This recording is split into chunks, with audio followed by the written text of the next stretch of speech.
Hello and welcome back to Defluence Podcast. I'm Uncle Bonehead, and with me as always is Cryptocracy, aka Alan Taylor, baby. that's right. We're going to talk about exactly what is the perfect web, I guess is the best way to say it, right? Yeah, Or, what's the perfect form for the internet? Is the one we currently have, is that the best format or the best structure for the internet, or is there a better way? I think there's a better way, but we're not there yet. Yeah. Yeah, yeah, yeah. I don't think we're there yet at all. We're not. I don't think we're even close. Even by Web3 standards, I don't think we're close. We've still got a long ways to go. But Absolutely. what would the perfect internet look like? How would it be structured? How would it be formatted? Who would own it? Who would control it? What would the average internet citizen be able to do on the internet? Right. These are the inquiring minds need to know or want to know. Well, for me, the first thing would be access to the internet. Oh, absolutely. It begins with access, no doubt. And our current situation doesn't really provide, well, it does provide that, it gets us there, but it's also very gatekeepy, if that's a Yeah, word. gatekeeping. It's, That's an interesting choice of words. well, I mean, it's like they want to collect every little bit of information about you, what you do, where you go, and turn that into some kind of monetization, which I Yeah. I get and I understand, but it's you know the Well, to Web 2 is all about expanding your reach and expanding your engagement so that you can monetize your content, drive traffic to your web properties, and monetize that traffic most often by selling a product or service. right, Um, it's kind of an archaic model because what we've done is we've taken what we know from the real world, which is entirely physical, and we've adopted that to the internet. And so, for instance, if you had a retail shop um, 50 years ago, the only way you could sell product to customers was to get those customers to your shop. But how did you do that? They're you, number one, you you picked a good advertise. location. Yep, Okay, preferably a high traffic location so that you were visible in the neighborhood. You advertised uh, in locations, periodicals, radio, TV, newspapers that you knew your audience hung out at, right? right, Read, watched, and listened to. And those were your two primary ways of getting customer. Of course, word of mouth. If you performed a good service, you had good products, your store was clean, then your customers would tell their friends, and then those friends would come to visit you and become your customers too. So those were the three ways you would get business. We've right. taken that model and we've turned it into the internet. But the question is that the best model for the internet for doing business online? In my opinion, no. So how can we change that? Well, what do we need to change in order to make that happen? Well, first, what is the perfect form of the internet. Let's start with the end goal and see what we can attain. Oh, backwards planning. I like that. Yeah, you gotta have a Well, goal. yeah. Another thing I'll add too, online, we've even added some things to that old model, that physical real world model that really should scare the hell out of us. It, You know, we uh have IP tracking, you huh. know, um, merchants can know within just you know, a few feet radius, within a mile, they can know your location based on your IP Mm-hmm. address. They know where you're coming from. Um, they can track you with cookies. In physical world, you can't do that. If a customer walks into your shop, unless they tell you, you don't know that they visited the competition. Uh huh. You don't know what they bought before they came to your store. You don't know what other retail shops, even outside of your industry, that they visited in the last week.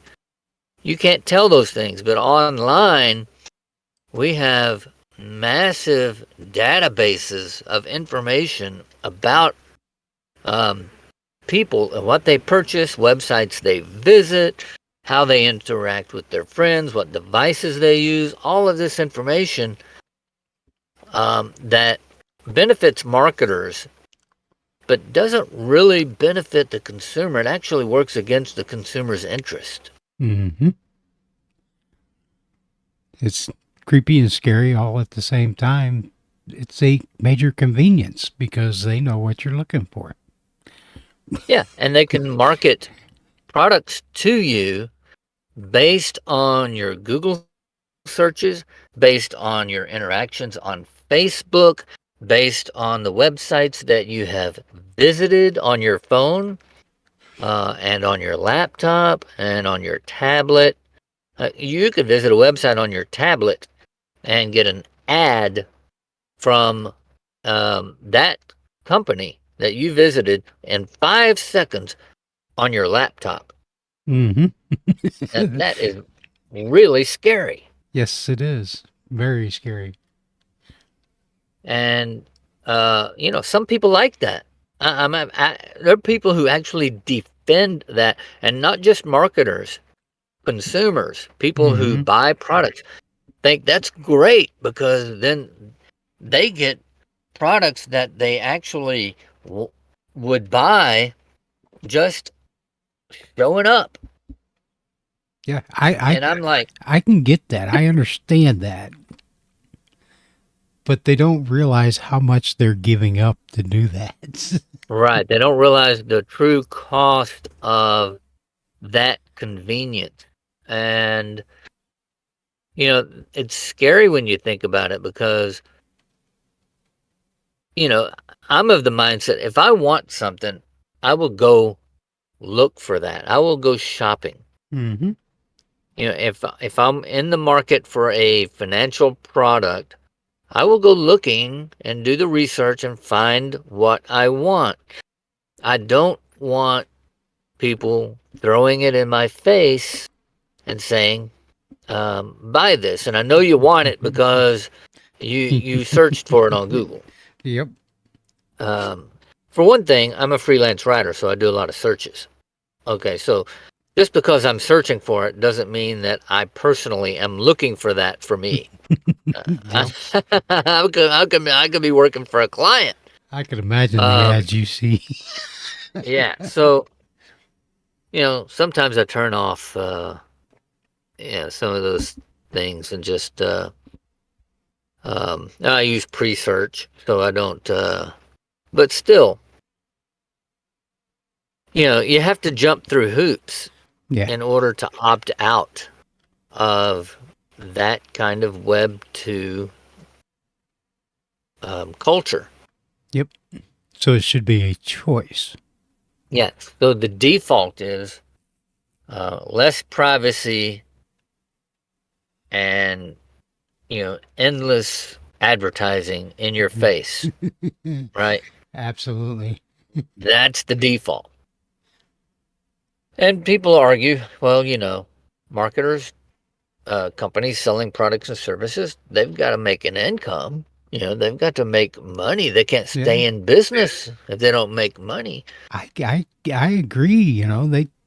That's totally fine. I'm not against anybody making money. Just don't Right. just don't choose my choices for me. Yeah. Just don't manipulate me into, and it really ticks me off. I was on my phone today, um, playing a game, right? Uh, And the game, these aren't, phone aren't games. aren't you a little old to be playing games? I'm Well, sorry I couldn't ask it's that. Wordle. I love Wordle. Oh, okay. Okay, so I'm Okay, playing Wordle, right? that is an old I'm in, person's game. yeah, I'm in the Wordle app and I'm playing Wordle, and an ad pops up, right? So it's actually not an ad. It's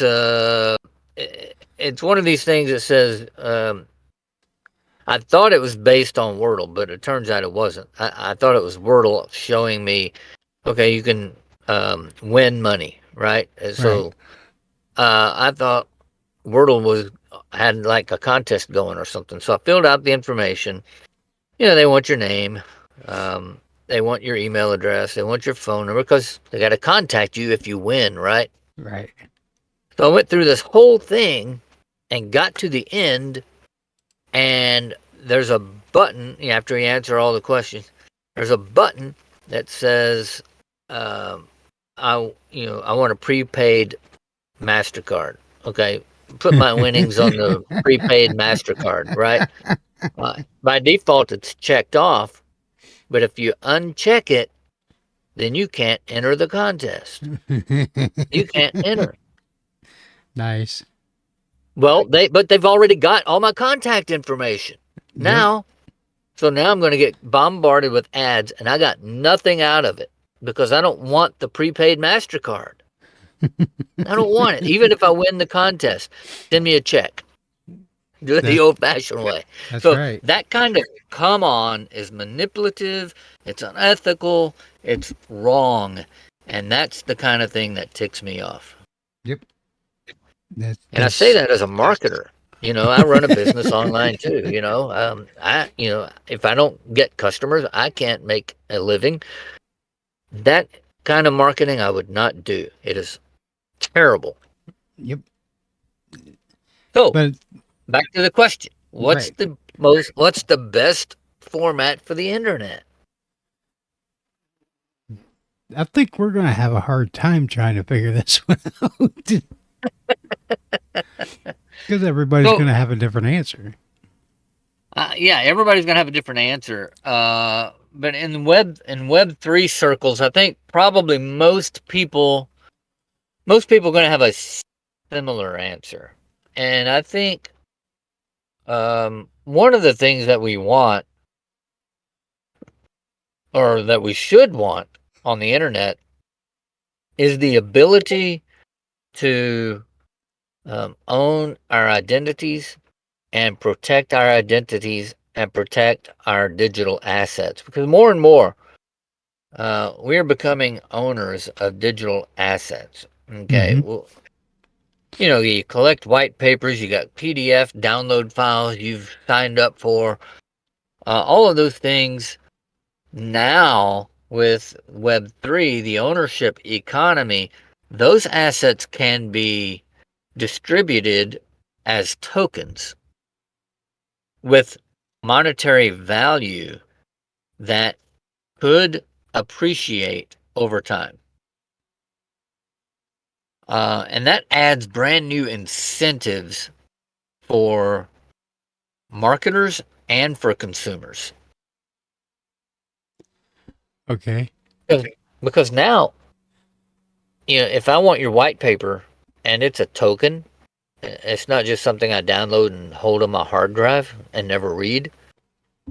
If I want your white paper or your downloadable hip hop music whim bang thing that you just released, um, if it's a token, then I can own it, That's right. uh, and I can sell it. Unlike Kindle books, which you can't sell. Yep. But if Yeah, it was there. Your Kindle if book it is was a, there until the licensing runs out. yeah, until they decide they want to quit letting you read it, Yep. even though you bought the book, you own it it's on your Kindle, and you can hold it on your Kindle. You don't really own it. You're really renting the right to read it and hold it on your device until Amazon takes that right away from you. Yep. That's what a lot of people don't understand. Most digital goods and you know in the Web 2 thing, you're renting it. You're not You're renting. You're you, renting. you're Web not 2 owning is it. a rental economy. Yep. It's like, like I had a whole bunch of music wrapped up in Google Play Music, and they killed the app, changed it over to YouTube Music. Now, in order for me to download all the 30 some gigs of music that I uploaded to Google Play Music, I have to buy a YouTube music subscription to download my own music. Yeah. Yeah, right. So you bought all this music, or you uploaded your own Yeah, music, I uploaded my own music. and you can't access it unless you become a paying subscriber. What Yeah. kind of horse crap is that? Yeah, It's yours. yeah, I can listen to it on YouTube Music for free, watch stupid ads on my own music that I uploaded, but I can't download it now without having a paid subscription. Right. Of course, the counter argument to that is, well, if you uploaded it, then you should have digital copies of it. Why would you need to download it? Which is a logical argument, but what if you lose Because, access to your local copy of it? right, Your hard drive dies, now you can't access it. Any number of things could happen. been So how there, do you done get it that. back? Exactly. Because when you put it up there thinking that you're putting it there for safekeeping, Yeah, and they can change the rules anytime, like Dropbox. yep. Okay, you can save everything you own digitally in Dropbox, and you're paying your 10.99 a month or $30 a month, whatever, however much space that you're paying for, and then they can completely change their business model Hmm. overnight and not give you any notice, and then all of a sudden you're locked out of your account until you subscribe under the new rules. Yep. I'm not saying they will do that, but they could do that. Hmm. So there's something about that business model that we have accepted, and as consumers, we're all guilty of it. We've accepted this as as a viable business model. We've bought into it, but there's a better way, I think, and I think Web3 is on to that. So if I can download your white paper or your hip hop music or your video or your book, and it comes to me in the form of a token, that not only can I listen to it and read it and watch it and interact with it, but I also own it, which means you cannot now take it away from me, even though you created it. You can't take it away from me because you sold it to me and I am owner. Just like going into a record store and buying an LP back in the old days, Hmm. they didn't come and take it away from you. You bought it, you own it. Absolutely. And if you wanted to sell it to your friend for $30 more than you paid for it, and your friend was willing to pay that price, then no one was going to stop you, right? Exactly. You gotta. So if I can Okay. download your music video, uh, and hold it in my wallet and watch it anytime I want, and then when I get tired of it, I can sell it to someone else who would enjoy it, Yep. then the internet acts more like the real world. Exactly. And another thing is some of these digital goods can be signed in a certain special way that there's only one of them It's the equivalent of getting a your favorite band's record back in the day signed, autographed, and Yeah, it's a one yeah, of a kind digital thing. signature.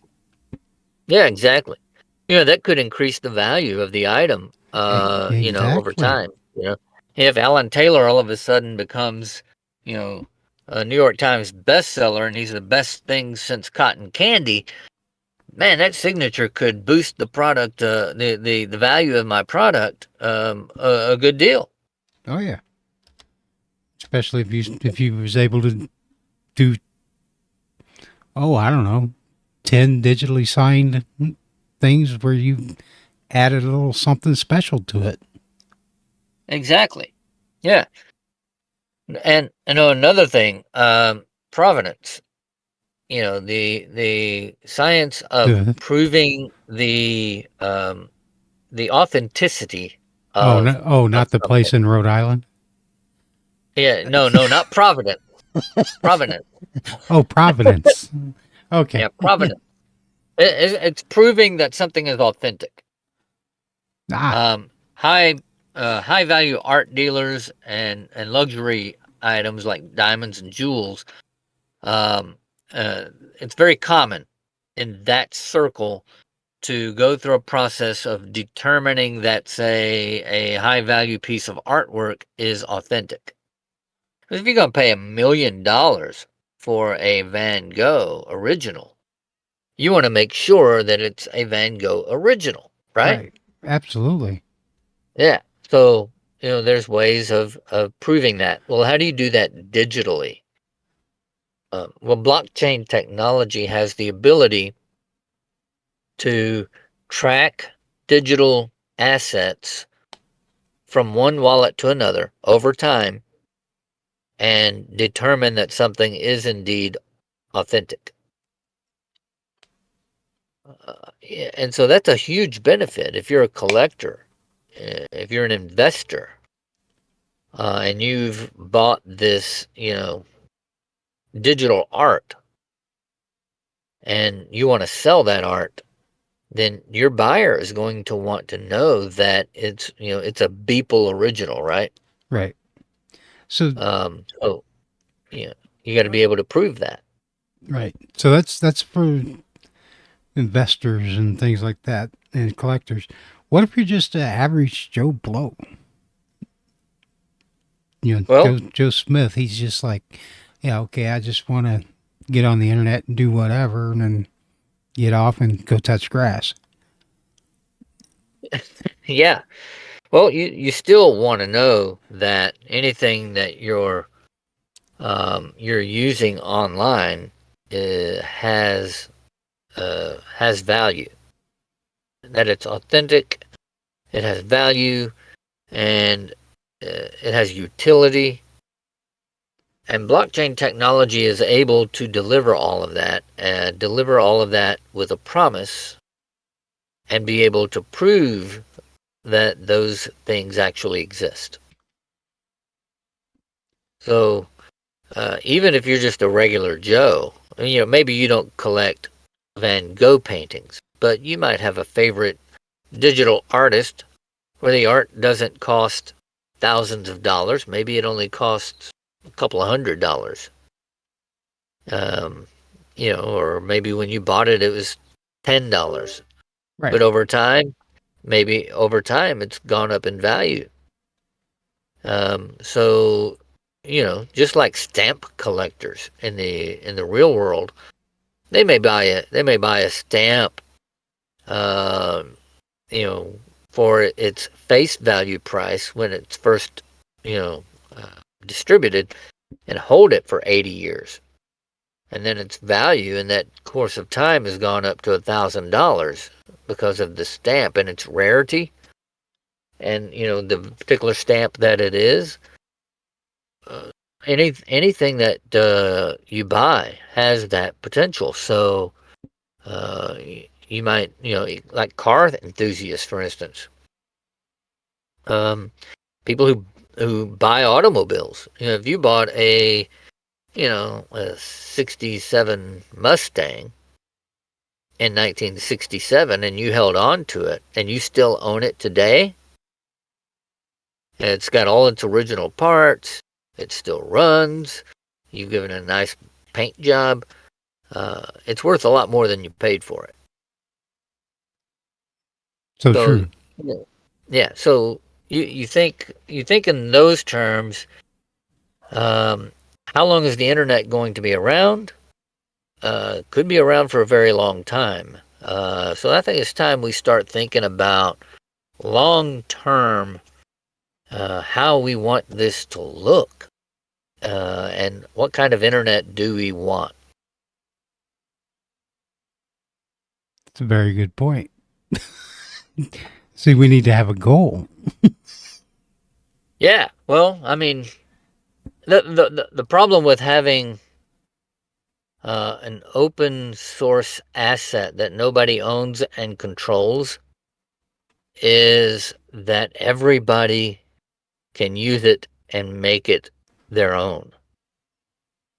Yep. But if you have deep pockets and you collect investing capital from many other people with deep pockets, then you can build a monolithic organization that has bigger goals and bigger dreams and a bigger piece of the pie. And that's what we see today with Web 2 and big tech. You know, Google, nobody's going to argue with the fact that Google's search engine is the best that there's ever been. Yeah, it's true. But it's not the only search engine. And, they've got the lion's share of search, but they've earned that. But along with that also comes them buying up, acquiring other companies, and just having this monolithic influence over the internet. Yeah. Keeping with the Google example, a lot of people don't realize Google is but one little thing. The company that owns Google is an advertising agency. Alphabet, yeah. I mean, they own lots of companies. And the same with Facebook. Facebook owns four of the top six social media platforms. Yep. Meta, the company formerly known as Facebook. Meta owns Facebook, Instagram, Snapchat, and WhatsApp. Yeah. Those are in the top six largest social media applications on the whole planet, and they're all owned by one company. And who knows how many things Google owns? I've lost Yeah, track. so you know, I, I don't begrudge the companies growing and Oh, and and building things that people want and can use, but the problem with Facebook is all these billions of people are creating content for this company every single day, which is monetized by advertising revenue. 98% of it mm-hmm. is monetized by ads, and the people creating the content get none of it. Yep. And just to add insult to injury, they're not even paying for the data transfer that you're the bandwidth you're paying for it. You're paying for it, right? Yeah, with the ISP. Yep. So um, it's amazing, that we have bought into that business model. So what the Web3 platforms are saying is, you're the content creator. Why shouldn't you get a piece of the revenue that is being generated by your content, Exactly. by your production? I agree 100% wholeheartedly. That's the Yeah. way it should be. Exactly, and that's what platforms like Hive are predicated on. The end user, the content creator, and the content consumer each get a piece of the revenue generated by the content, and because the content produces revenue for somebody, right? Right. Um, without ads, even, so you Even don't need better. ads.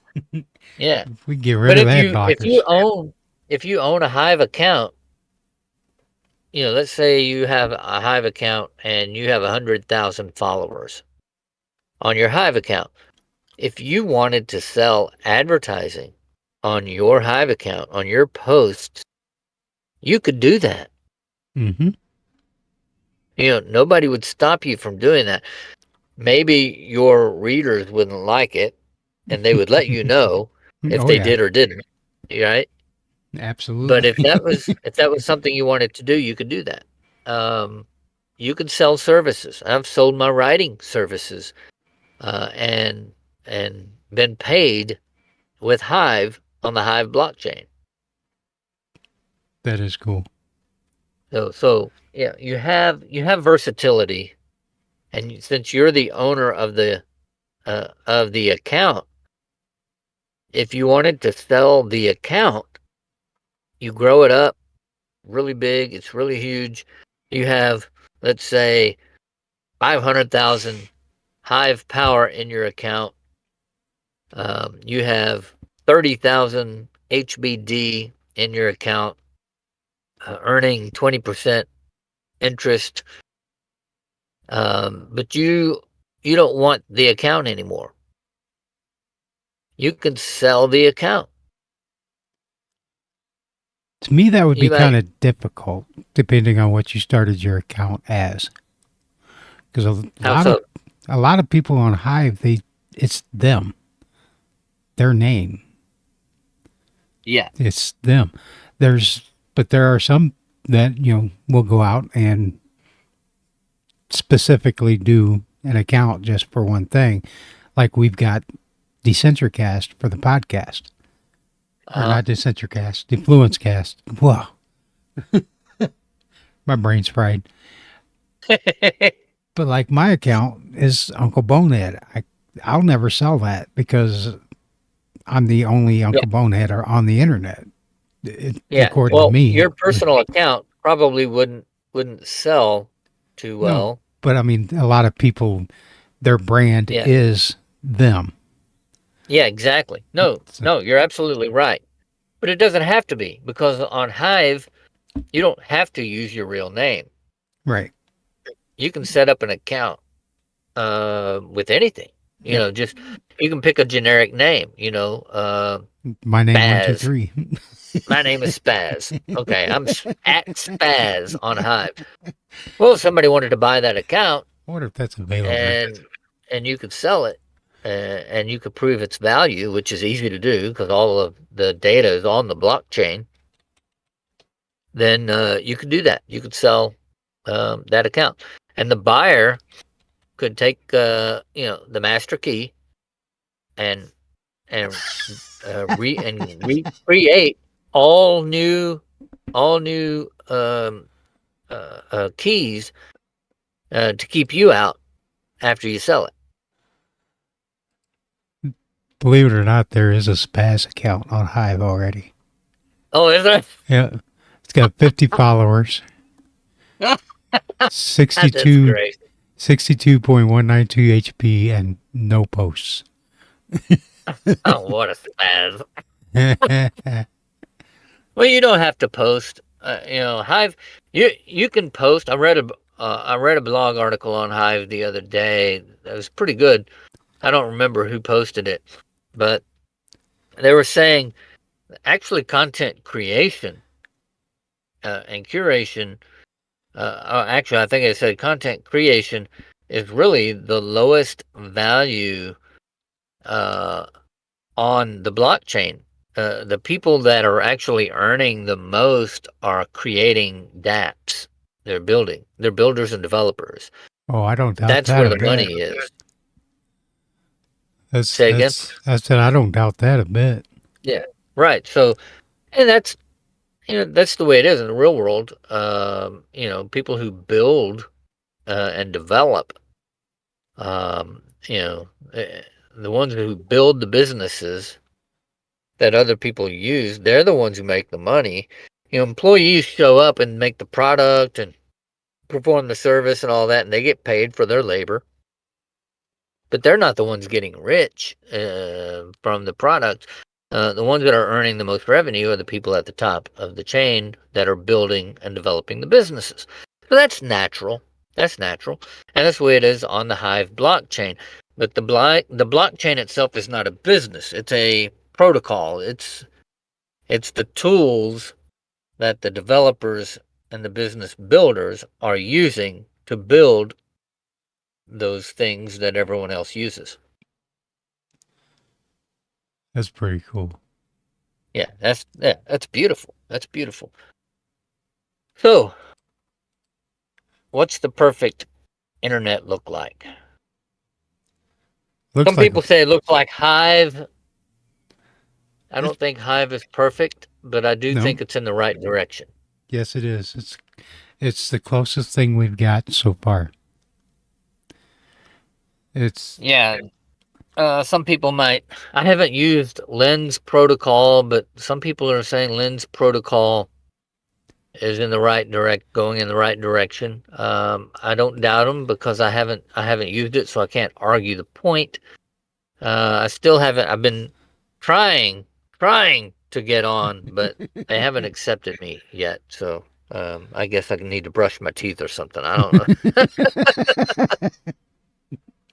But the reason I recently moved my newsletter from Substack to Paragraph, and I consolidated all of my mailing lists. Took them out of MailerLite and imported them into Paragraph. So now I've got all of my mailing lists consolidated into my Paragraph account. cool. And the reason I did that is because of the ability to, as a newsletter subscriber, the ability to subscribe using your digital wallet instead of your email address, and the ability to collect posts. So so if I was still posting on Substack, you could subscribe to my content for like $5 a month, and you would get premium content. But on Paragraph, uh, I'm probably going to offer subscriptions as well. I haven't initiated that yet, but right now, without subscriptions, you can collect my posts, and I usually only uh, allow 3 to 5 minutes of those posts. So it's not like everybody's getting one. You got to be first in line, and I'm Cool. offering them at really, really cheap prices. I mean, like one Matic or less than one Matic for some of them.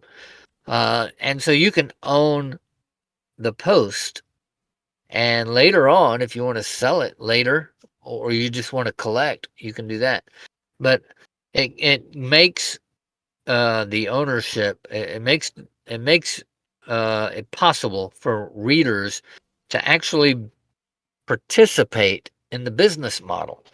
And there's some other cool features too. So, I can token gate content. I can use the tokens or the content itself as a tool of utility to create memberships in Discord, membership channels, and offer other benefits, And so um, there are a lot of different purposes, and it makes it more versatile.